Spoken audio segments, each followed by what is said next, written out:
Hello, good morning. Welcome to the Unitarian Universalist Society of Schenectady. Today is Sunday, February 1st, 2026. Still getting used to saying that. My name is Robyn Salvin, she, her pronouns for me, please. And I'm serving as your worship associate today alongside our guest minister, Dave Monroe. Dave has been a member of Albany UU for over 40 years and has served in many roles, including as president of the congregation almost 20 years ago. Dave also served as president of the St. Lawrence District, following our own Ernie Hall in that role. His adult children, Jamie and Julie, were both dedicated in the Albany Church and graduated from their RE program. Dave is an ordained interfaith minister, a spiritual director, and served as chaplain at Albany Medical Center for 10 years. Additionally, Dave is a mostly retired lawyer who still offers estate planning services to low-income clients through the Legal Project. He is honored to be delivering the sermon on embracing joy. Stephanie Maslenka will kindle our chalice this morning with these words from Ben Sewell. Out of the darkness, light. Out of the light, warmth. Out of the warmth, joy. Out of the joy, togetherness. May this flame hold us for the time we are here with one another. As we all know, there is so much suffering, so much violence in our world. Each of us must answer the question, what is mine to do in response? I am inspired by the words of Archbishop Desmond Tutu. He said this, if you are neutral in situations of injustice, you have chosen the side of the oppressor. If an elephant has its foot on the tail of a mouse, and you say you are neutral, the mouse will not appreciate your neutrality. There is more joy somewhere. I'm going to keep on till I find it. There is more joy somewhere. So how does one find joy during these difficult, often depressing times? Unitarian Universalist minister Bill Clark tells a story about being at a beach in Provincetown on Cape Cod in the 1980s. It had been an incredibly difficult time for him as he was doing AIDS ministry, and he was pastoring to people that were dying on a regular basis. He was exhausted and looked forward to spending a few quiet hours at the ocean. Then, across from what he thought was an empty beach, he heard a woman shouting, but she didn't seem to be in trouble. She was shouting, joy, joy, joy, over and over again. Moved by her words, Bill chimed in. Joy, he cried to the sand and the sea. Joy, he cried to the seagulls. And each time he did so, he felt more joy, more freedom, more unburdened. And then a damp golden retriever came running from behind a sand dune and headed toward the woman. Joy, there you are, she said. Time to go home. She put the leash on her dog and they happily headed off. In reflecting on Clark's story, UU minister Lynn Unger says she thinks it has a lot to do about finding joy. For one thing, she writes, joy doesn't always come when it's called. Illness, lost loves, political conflicts, war. It is often difficult to find any joy in these circumstances. Unger continued, but maybe calling for joy makes a difference. Believing that joy is out there, finding a way to let joy know that you're available might just eventually work. So, how about trying this? If you feel some joy in your life this morning, imagine you're on a beach or in the woods or in your garden, and let's yell out, joy, joy, joy, joy. Those on Zoom can do so as well. Didn't that feel good? You can do this anytime. Joy lives inside us regardless of what's going on in the world. As UU Minister Peggy Clark said in the reading just offered by Robyn, the sun rises every day. Being entranced by it is a choice. As I prepared this sermon, I was overwhelmed by the amount of material emphasizing the importance of joy, especially since our last presidential election. Nearby Bard College held a two-day conference on joy a few months ago, in which dozens of speakers addressed questions such as this. Does joy offer a remedy to the loneliness of modern life? Is the cultivation of joyfulness in dark times an abdication of our responsibility? And finally, where does joy touch us today, and how can we nurture it? And dozens of ministers and rabbis have recently preached on joy and its importance. I especially enjoyed the title of a sermon by Rabbi Friedman Erev, Inviting the Joy, Not the Oi. Now, a quick sidebar. As mentioned, I'm a lawyer who loves to do research, so I'm going to throw out lots of information this morning. My hope is not to overwhelm you, but instead provide you with a broad, creative way to learn about and apply joy to our lives. So let's start with the book that was mentioned before by the Dalai Lama and the Archbishop Desmond Tutu. It's entitled The Book of Joy, Lasting Happiness for a Changing World. The book explores how we can accept the reality of our lives, denying nothing, but seeking to transcend the pain and suffering that is inevitable. You probably know a bit about their stories. The Dalai Lama found himself the ruler of 6 million people at the age of 15. He was forced to escape from Tibet in 1959 at the age of only 23, when Chinese troops brutally suppressed the Tibetan uprising. Since then, he and thousands of other Tibetans have lived in India as refugees, likely to never return to their homes. The Archbishop grew up in South Africa under apartheid. When the government imprisoned many political leaders, including Nelson Mandela, Tutu was forced to act as the de facto leader of the anti-apartheid movement until that government finally fell in 1994. He then headed South Africa's Truth and Reconciliation Commission, which tried to balance truth-telling with forgiveness. So these two holy men are obviously no strangers to oppression and violence, yet they are men of incredible joy. Indeed, they emphasize that joy is our birthright. The Dalai Lama has said that experiencing joy and happiness is the very purpose of life. Experiencing joy and happiness is the very purpose of life.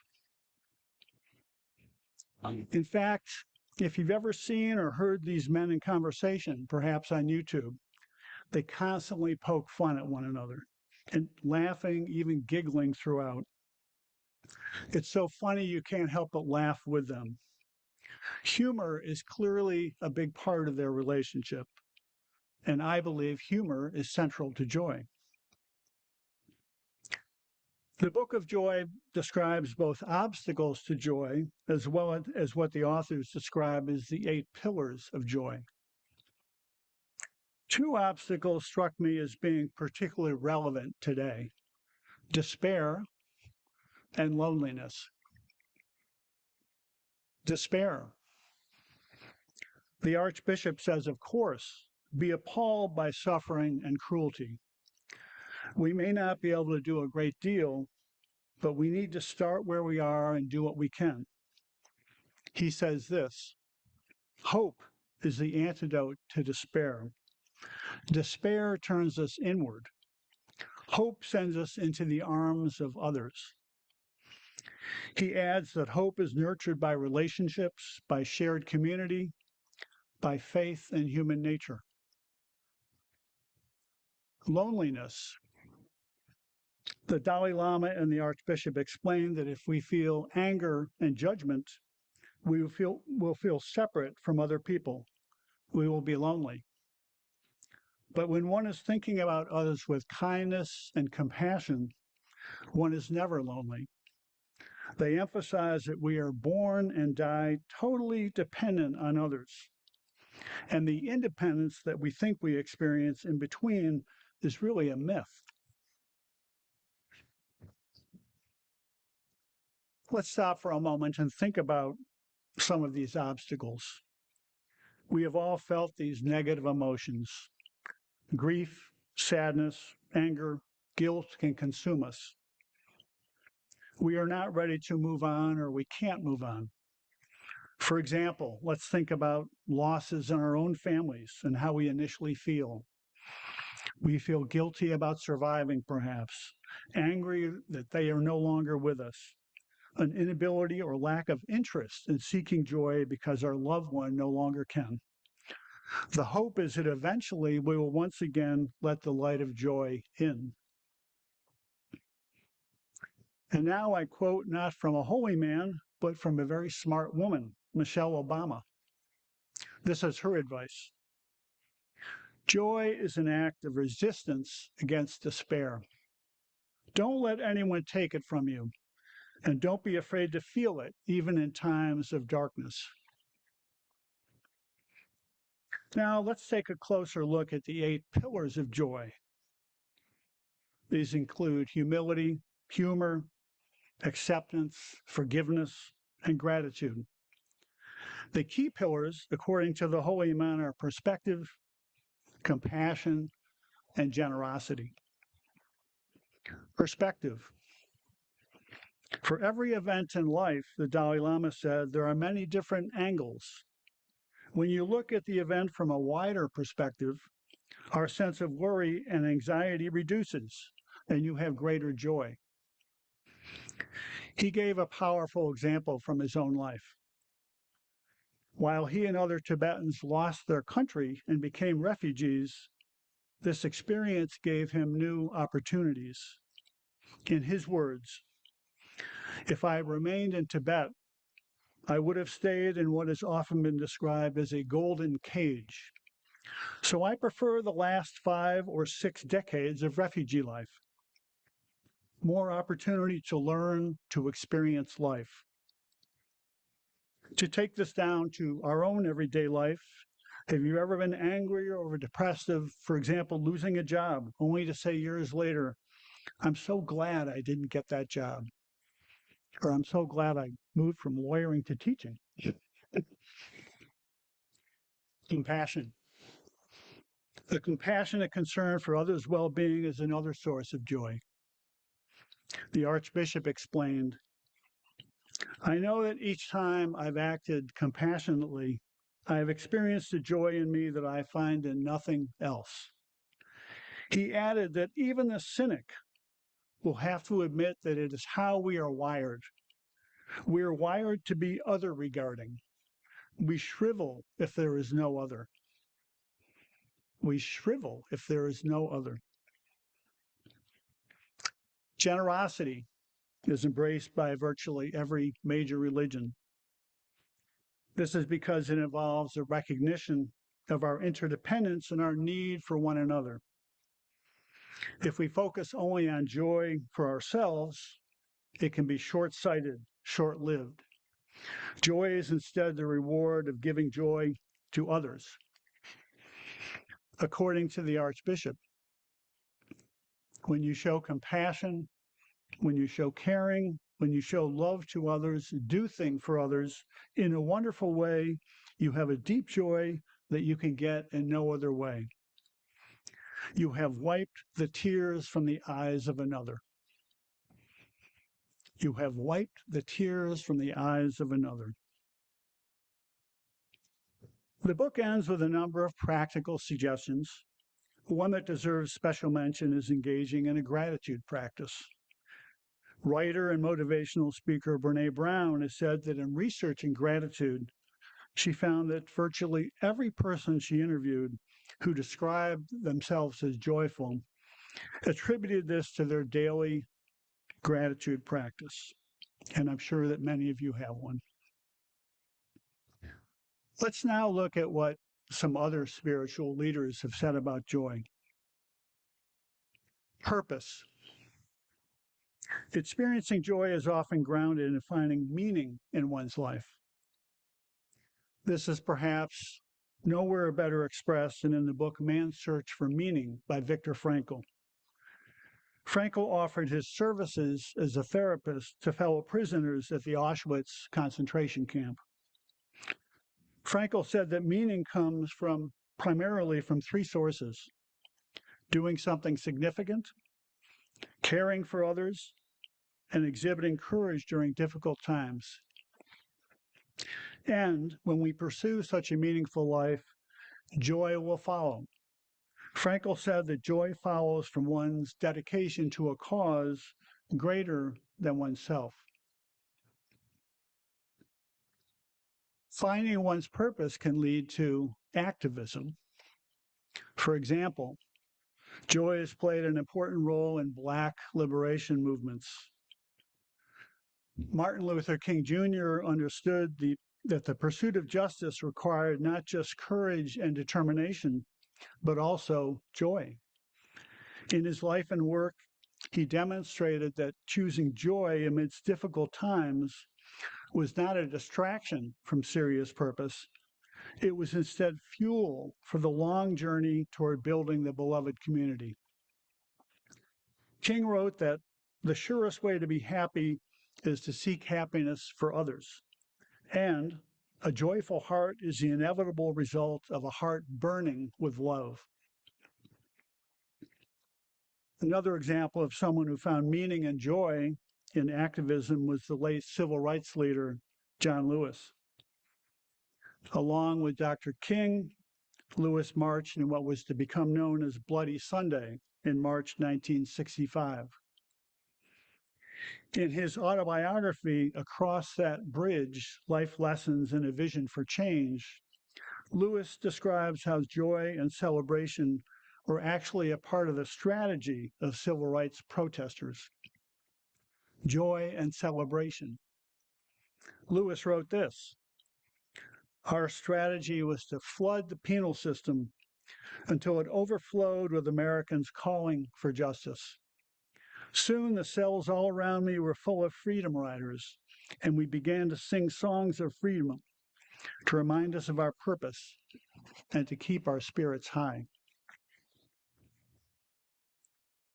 Thus far, I've focused on the lives of some of the great spiritual leaders of our time. Their examples of joy as a deliberate practice of resistance are expressed as both a spiritual practice and a political statement. But what about us? While we may never lead transformative social movements, we can nonetheless cultivate joy in our own lives. I like what Michelle Obama says about this. First, she says that our happiness is our own responsibility. I have to define it for myself, have to learn how to achieve it. And she says that a life of purpose doesn't have to be a big endeavor. Find a purpose that brings you joy, but most importantly, one that extends beyond yourself. So you and I may find joy in active protest or in service to others or other tangible actions that make a difference. But of course, there are many other ways of experiencing and expressing and practicing joy. Experiencing the beauty of nature, planting a garden, laughing with a friend, singing in the shower or in the church choir, learning every single day. And we heard some examples in the children's story. Joy is the warm, tingly feeling of the sun tickling your toes in the morning. It's the giggly, squiggly feeling when you are doing something silly. For me, there are many ways that I feel joy. A few rise to the top. Watching how my children raise their children with such love. Working with the Land Conservancy, thereby safeguarding land for future generations from development. Paddling my 19-pound canoe in remote Adirondack ponds. Participating in the upcoming No King's Day.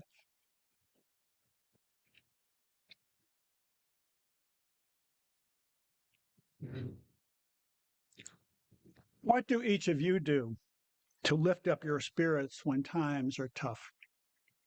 What momentary joy can become a form of resistance to you? I invite you to shout out what brings you joy. And for those on Zoom, feel free to share in the chat.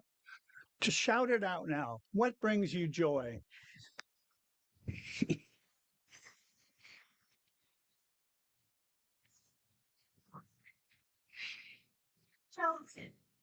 All right, I heard all those and I'm going to repeat them.